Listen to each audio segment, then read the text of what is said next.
ఇప్పుడు మనకి కృష్ణాది అయిపోయింది. కృష్ణాది ఆల్మోస్ట్ నిన్న సిసోడే గారు చెప్పినట్టుగా, మన శశిభూషణ్ గారు చెప్పినట్టుగా అది 5 లక్షలు క్యూసెక్లకు వచ్చేస్తే కృష్ణా నది అని చెప్పారు. ఇది 4 లక్షలు. ఇప్పుడు ఎందాక మనం మాట్లాడుకున్నప్పుడు 4,75,000 4 లాక్, ఇప్పుడు 4,50,000కి 2 hours బ్యాక్ వచ్చింది. మీకెంతండి? 3.5 వచ్చింది. మేము మీటింగ్లో ఉన్నాం తెలియదు.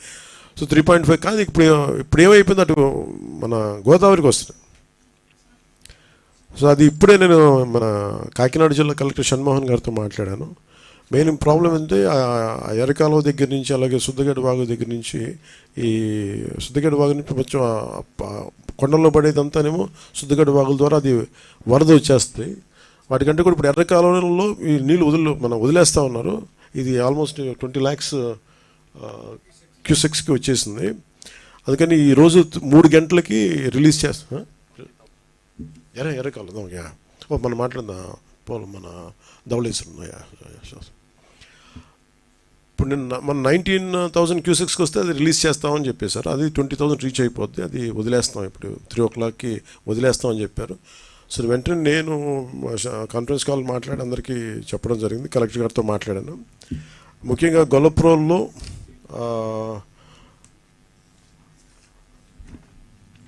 రైల్వే రిజర్వాయర్ దాదాపు 20 TMCలు నీరు చేరుకుంది. క్రమంగా అది 19కి వస్తేనే అది వార్నింగ్ కింద తీసుకొని వదిలేయటం స్టార్ట్ చేస్తారు.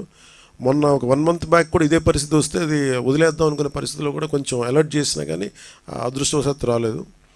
అలాగే శుద్ధగడ్డను గొర్రెకొండ కాలువలో కూడా మన ఇక వాగులు పొంగి ప్రవహిస్తున్నాయి. సో అవి కూడా ఈ నీళ్లు చేరుతా ఉన్నాయి దీంట్లో.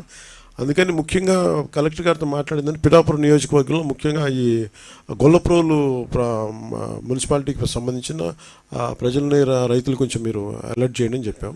వారితో కూడా మాట్లాడాం.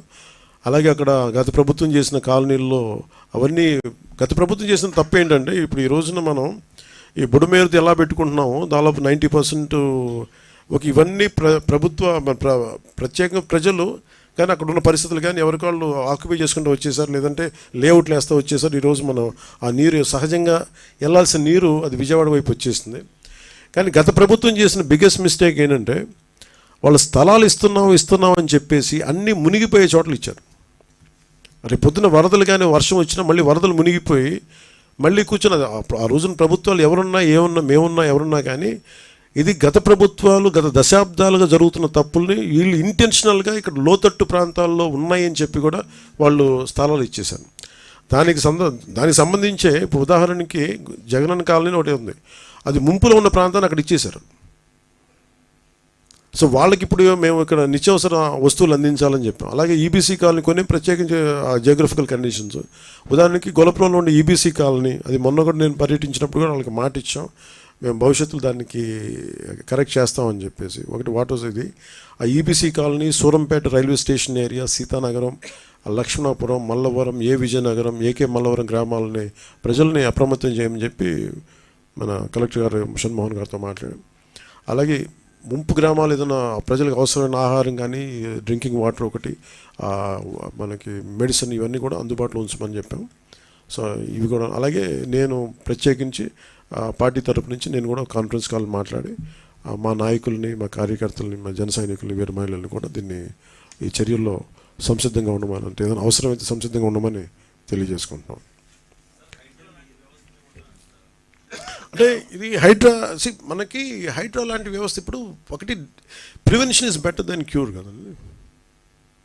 అని ప్రతిసారి ఏం చేస్తాం మనం, వైలేషన్స్ జరిగే వరకు మనందరం వెయిట్ చేసేది. మనందరికీ నేను మాట్లాడినప్పుడు కూడా బ్లైండ్గా వైసీపీ చేసేసిందో లేదా వీళ్ళు చేసి మేమే మాట్లాడలా. అట్లీస్ట్ మీరు వచ్చి కరెక్ట్ చేయాలి కదా. నిన్న మాట్లాడింది అందుకే it will become a social issue అని చెప్పాను.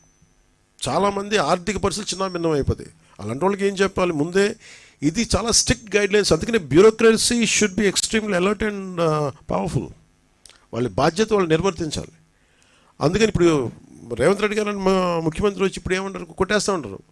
ఆయన చేస్తున్న రైటే, మనం కూడా చెయ్యాలంటే అది కూర్చోబెట్టి అది ఎలాంటి ఇష్యూస్ ఉంటాయో తెలియదు. So lot of social issues, lot of social tensions ఉంటాయి దీనికి.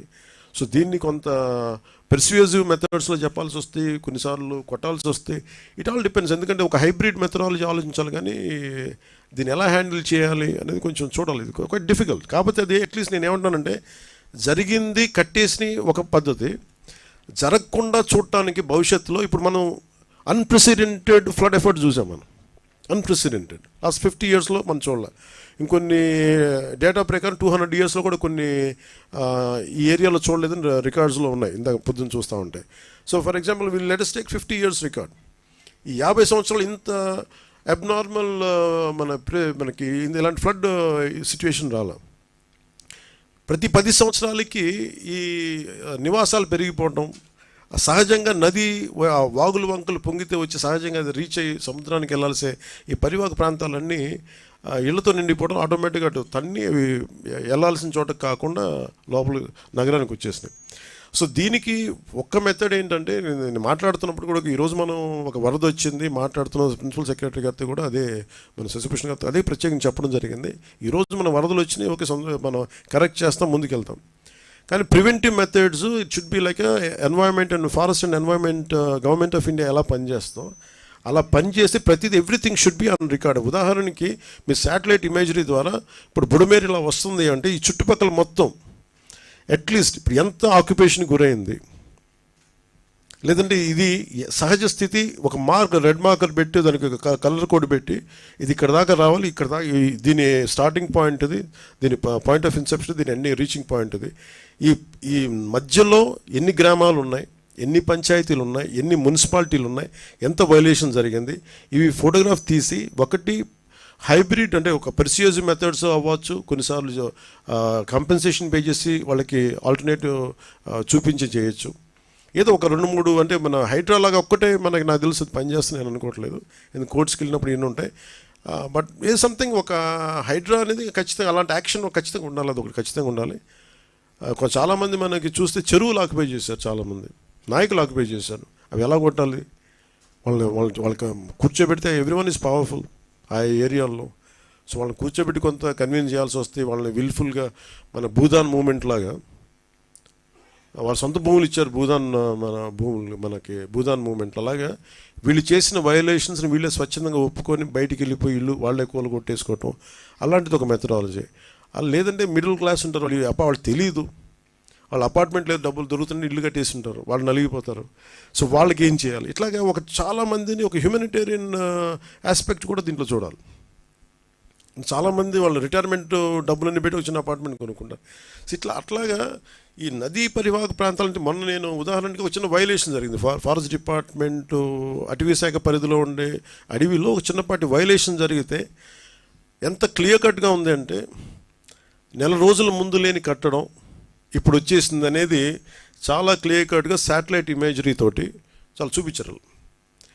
అలాంటిది మనకు మెథడాలజీ ఉంది. కర్ణాటకకి వెళ్ళినా ఈవెన్ ఒక చెట్టు పడిపోతే తేడా తెలిసిపోద్ది, అంత మానిటరింగ్ ఉంది. Remote sensing, national remote sensing agency మన శాటిలైట్స్ ద్వారా. అలాంటిది ఏదో మనం దాన్ని వాడుకొని, సో వాటితోటి మనం ఒక డేటా తీసుకొని ఆ సంబంధిత అధికార యంత్రాంగానికి కావచ్చు, పంచాయతీ వ్యవస్థలకు కావచ్చు, లేఅవుట్లు వేసేస్తున్నారు. ఆ లేఅవుట్లు ఆ నదీ పరివాహక ప్రాంతాల్లో ఉన్నాయో లేదు ఇవన్నీ చూసి బాధ్యత పెట్టాలి అందరికీ. అందరూ కూర్చొని it is not just position of ఒక ముఖ్యమంత్రి గారో లేదంటే దాని పక్కన ఉన్న సంబంధిత వ్యక్తులు కాదు, అందరికీ ఆ బాధ్యత అందరికీ ఇది తీసుకోవాలి. దాన్ని రైట్ ఫ్రమ్ పంచాయత్స్ నుంచి ఈ బాధ్యత తీసుకోవాలి లేఅవుట్స్ వేసేటప్పుడు.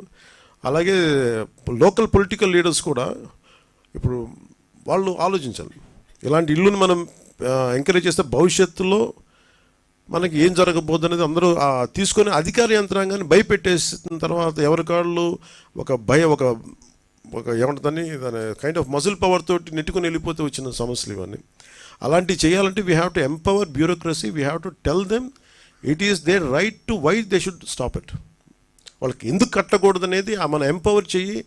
పొలిటికల్ లీడర్షిప్ వాళ్ళకి అండగా నిలబడపోతే మటుకు ఇలాంటి వైలేషన్స్ మేము ఒక 10 years తర్వాత, ఒక 15 years తర్వాత, 20 years తర్వాత ఇంకో ప్రభుత్వం వచ్చినా కానీ ఉదాహరణకి రాదనుకోండి, బట్ చెప్తున్నాను, మనిషి ఆశావాది కదా.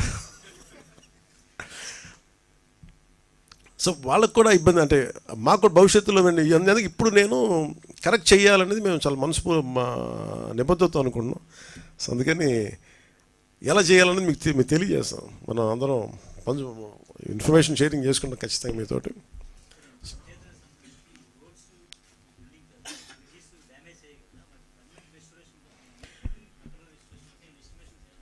అంటే మనం 92 crores చేసాం సార్. 94 + 96 అంటే ముందు ఇమీడియట్ చర్యలకేమో 2.5 కోట్లు పంచాయతీల వరకు, ఇది నేను పంచాయతీ వరకు బడ్జెట్ చెప్తున్నాను. పర్మనెంట్ ఇప్పుడు ఉదాహరణకి మీకు ఒక బడ్జెట్ చెప్పాను 32 కోట్లు, అది దీంట్లో ఇప్పుడు చెప్పిన దాంట్లో 92 కోట్లు 94 కోట్లు